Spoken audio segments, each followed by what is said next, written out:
Madame, Monsieur, bonjour et bienvenue sur Vox Africa. Je suis Fanny Wegscheider. Votre point quotidien sur l'actualité africaine et internationale, c'est tout de suite dans Vox Flash.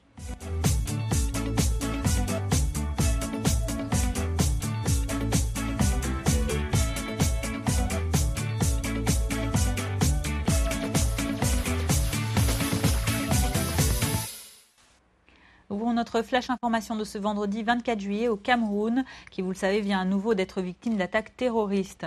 Mercredi, la ville de Maroua a été la cible d'un double attentat. En l'espace de 10 jours, c'est la deuxième fois que l'extrême nord du Cameroun est attaqué. Et aujourd'hui, cette situation crée la psychose et la peur auprès des populations. Retour sur les faits avec ce reportage sur place de nos reporters Romaric Tenda et Maxime Gango. Il est 14h30 à Maroua, lorsque deux jeunes filles, dont l'une âgée à peine de 13 ans, se font sauter par des explosifs. Le premier attentat vise le marché central de la ville et le second, le quartier Aoussa. Les images sont choquantes. Des corps entièrement dépiécés et un marché totalement incendié. Quelques minutes plus tard, les forces de l'ordre envahissent les lieux. Un double attentat encondement revendiqué par la secte Boko Haram, mais qui porte les marques de la nébuleuse. Pourtant, dans la capitale Yaoundé comme à Maroua, les populations sont sous le choc. J'ai déjà un sentiment de désolation. J'éprouve beaucoup de sympathie pour nos compatriotes de l'extrême nord qui sont victimes au quotidien, des victimes physiques et même des victimes morales. Je me sens dans une peur perpétuelle en tant que Camerounais. Et hier, on entendait parler de Maroua, tout comme ce soir, à une minute.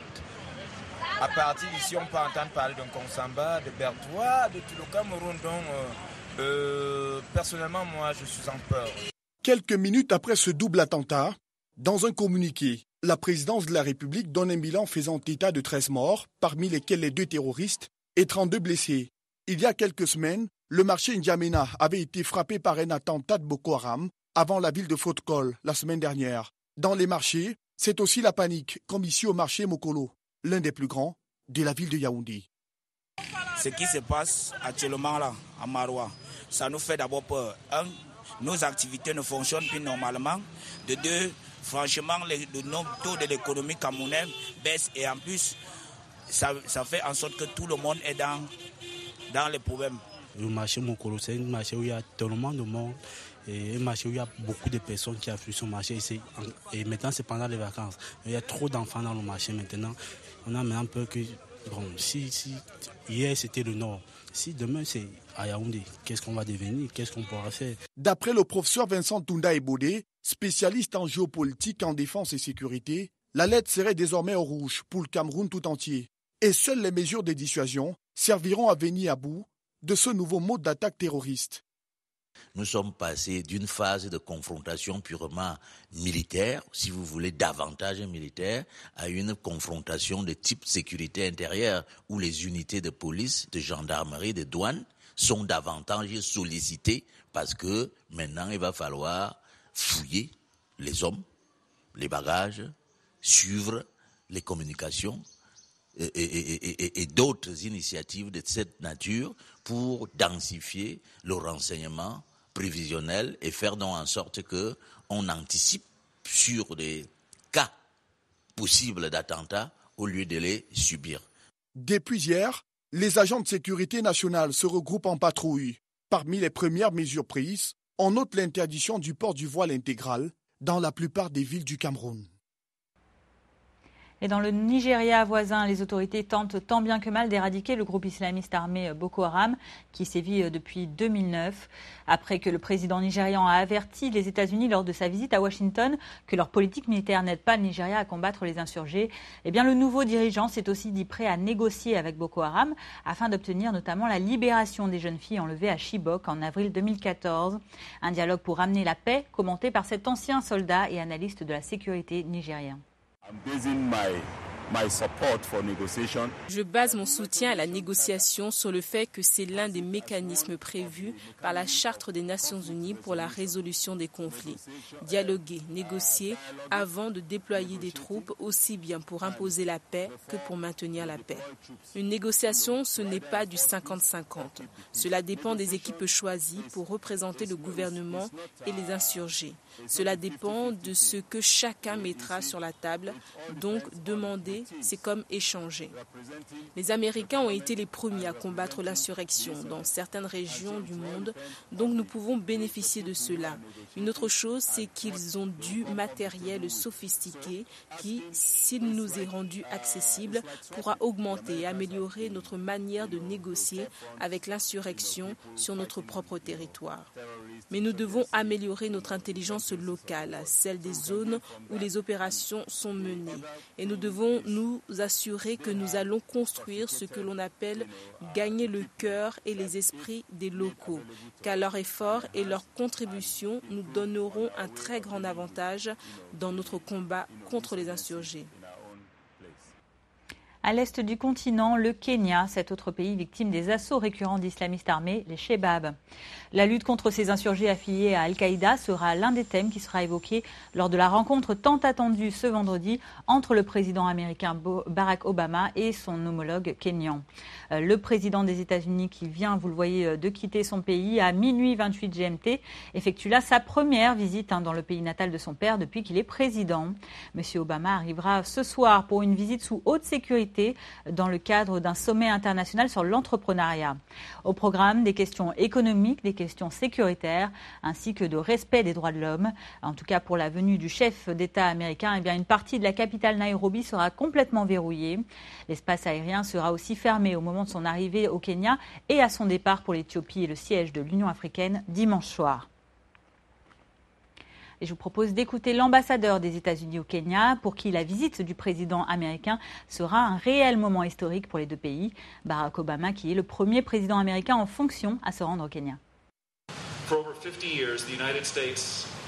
Les États-Unis et le Kenya sont partenaires depuis plus de 50 ans et nous espérons que la rencontre des deux présidents renforcera davantage ce partenariat dans des zones prioritaires comme la construction de liens économiques et d'investissement, l'amélioration de la sécurité et le combat contre l'extrémisme au Kenya, ainsi que dans toute la région, la continuité de notre partenariat dans le domaine de la santé, la lutte contre le braconnage et l'accélération des efforts pour améliorer la transparence et tacler la corruption. Nous pensons que notre capacité humaine n'est pas moins prête à être exploitée par l'international, les États-Unis et les investisseurs étrangers. Nous pensons donc que ce qu'il va se passer ici dans les prochains jours va apporter un superbe, très utile et constructif tremplin pour notre jeunesse et pour notre pays et notre continent dans le futur. Nous attendons cette visite avec impatience, qui est, par plusieurs aspects, une visite historique. À l'international, le sort souvent funeste des milliers de migrants qui traversent la Méditerranée en quête d'une vie meilleure inquiète. La branche italienne de l'organisation non gouvernementale Amnesty International a organisé à Rome hier un flash mob. Cette mobilisation éclair avait pour but de demander un renforcement des moyens de secours et de recherche des migrants en mer et pour un meilleur accès au droit d'asile. Le rassemblement a précédé le dépôt d'une pétition au président du Conseil italien. Écoutez. 90% de ceux qui fuient les guerres aujourd'hui sont accueillis dans les pays voisins. Au Liban, il y a 4 millions de réfugiés. En Jordanie, il y a 3 millions de réfugiés. En Europe, il n'en arrive que quelques milliers. Et à cela, nous avons le courage de fermer la porte au nez. Dans nos pays riches, structurés et organisés pour les accueillir, de leur refuser l'hospitalité, de leur refuser le droit d'asile que la loi reconnaît internationalement à ces personnes. Malheureusement, dans chaque pays européen, on aurait bien besoin d'une classe politique qui ait une vision sur le problème de l'immigration, qui sache la concevoir comme un projet de croissance, de développement pour notre continent et non comme une situation d'urgence perpétuelle. À force d'urgence, nous ne sommes plus capables de donner une réponse, un minimum digne à cette tragédie. Un bref mot de sport à présent. Londres célèbre ce vendredi les 3 ans de l'accueil au Royaume-Uni des Jeux Olympiques. À l'occasion, des Jeux Olympiques anniversaires auront lieu dans la capitale britannique. Et c'est tout sourire, comme à son habitude, qu'Usain Bolt, l'homme le plus rapide du monde, s'est adressé hier à la presse à la veille de cet événement sportif. Et dans sa déclaration, l'athlète jamaïcain s'est déclaré confiant quant à ses performances à venir. Il a aussi tenu à exprimer sa sympathie envers son coathlète Mo Farah, dont l'entraîneur est impliqué dans un scandale de dopage. Écoutez. J'ai gravi les échelons avec Mo et donc j'ai vu le travail qu'il a fourni. J'ai de la peine pour Mo parce qu'il est dans les journaux tous les jours. Ils essayent de l'anéantir. Je pense qu'il s'est entraîné trop dur pour en être là où il est arrivé aujourd'hui et que l'erreur de quelqu'un ne devrait pas lui causer des ennuis.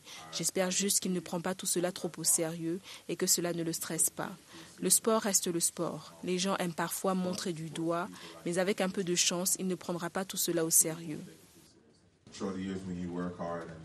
Tu t'entraînes dur, tu obtiens une bonne réputation au fil des années et tout ça vole en éclats quand d'autres athlètes prennent de mauvaises décisions.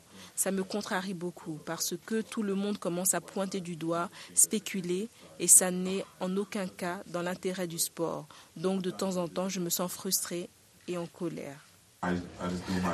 Je fais de mon mieux, j'essaie de courir vite, je suis clean et c'est tout ce que j'ai à faire.